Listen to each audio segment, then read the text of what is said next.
So, mga inday, ito ang ating ulam. Ayan, munggo. Ano araw ngayon? Miyerkules?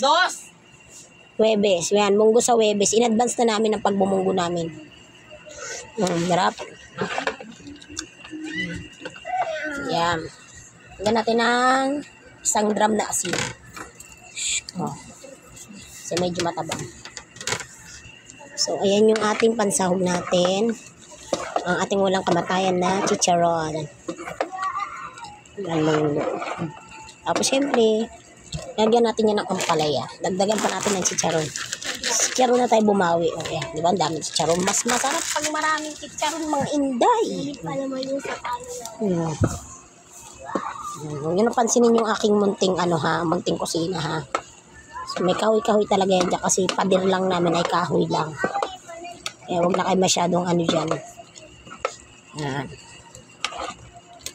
Yan ang ating munggo. So, 1/4 na munggo nga pala yung binili ko. Init naman kasi, napapaso ako eh. Tapos, syempre, lagyan natin yan ng dahon ng ampalaya. Wait lang. Kunting asin pa dahil. Kunting asin pa mga inday.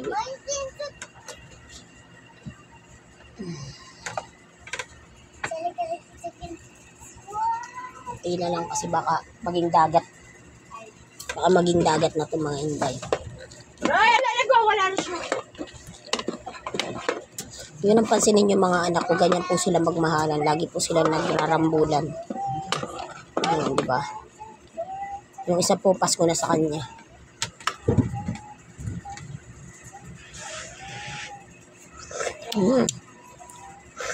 So, takpan muna natin yung mga inday, ha? Okay na po yung lasa niyan. Takpan na po natin. Balik tayo sa aking niluluto. Yan ang mga inday. Balik kumulo na yun siya ng bongga. Yan karami chicharon mga inday kasi dyan na lang tayo mabawi sa chicharon. Wala tayong pambaboy. Mag-chicharon lang muna tayo mga inday.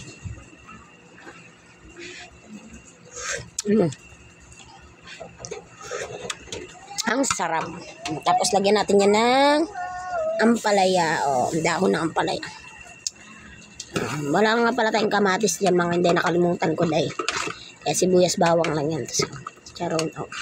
Okay, ready for kain na. Tapos na tayo mga inday.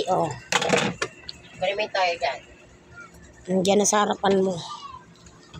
Okay, kain na tayo. Luto na ang ating munggo sa Huwebes. Bye-bye!